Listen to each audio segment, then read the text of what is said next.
Bismillahirrahmanirrahim. Katil Esed'in, Rusya'nın ve onlarla işbirliği içinde olan diğer ülkelerin işledikleri cinayetler ülkeyi kan gölüne çevirmiş vaziyette. Geçen süre zarfında bütün dünyanın gözü önünde yüz binlerce insan vahşice katledildi. Milyonlarcası da ülkelerini terk etmek zorunda kaldı.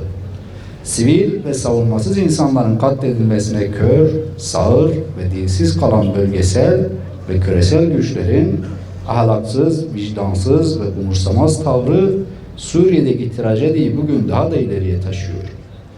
Suriye İnsan Hakları Ağı'na göre mutabakattan bu yana İdlib gerginliği azaltma bölgesinde rejim ve Rusya'nın saldırılarında 1300'den fazla sivil insan öldü. Yalnızca geçen ay başından bu yana bölgede yerinden edilenlerin sayısı 215 bini buldu.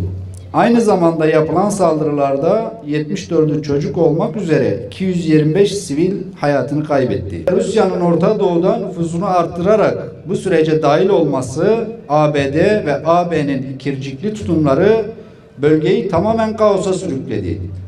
Bizler biliyoruz ki emperyalist güçlerin çıkarı için insanların ölmesi, acı çekmesi ve zayıf düşmesi hiç önemli değildir.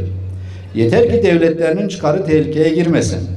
Diğer taraftan bölge devletlerinin sorunu çözme konusundaki kifayetsizliği, Müslümanların güçsüzlüğü ve parçalanmışlığı Suriye'de çözüm adına artık hiçbir umudu beslemiyor. Tarihin bir kez daha sayfalarına kaydettiği bu tablo utanç ve mahcubiyetten başka bir tanımı hak etmiyor. Maalesef bu tablo Müslümanların utancıdır. Bu tablo Müslümanların içine düştüğü zilletin ve mahcubiyetin fotoğrafıdır. Bununla birlikte savaşın başından beri Suriye'deki mazlumlara sahip çıkan Türkiye'nin düne kadar izlemiş olduğu olumlu politikalar ehli vicdan sahibi olan herkes tarafından görüldü ve desteklendi. Türkiye'nin bu tavrı devam ettiği müddetçe bizler tarafından da desteklenmeye devam edecektir.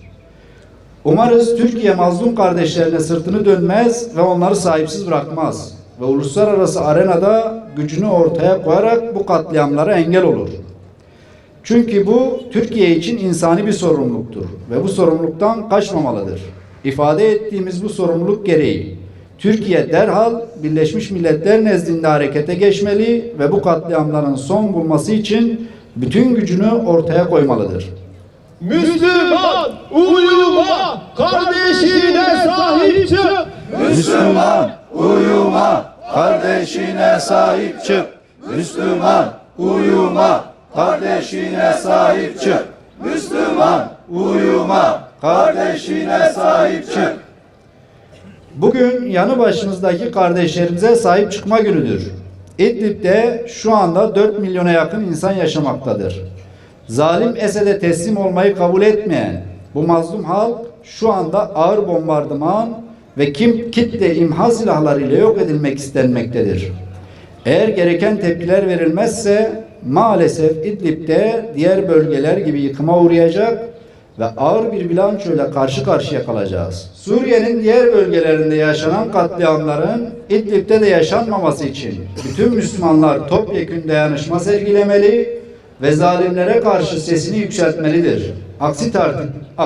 Aksi takdirde mazlum bir halkın ölümüne seyirci kalmanın vebalini hiçbirimiz yüklenemeyiz. Katil Esed Suriye'den defol. Katil Esed Suriye'den defol.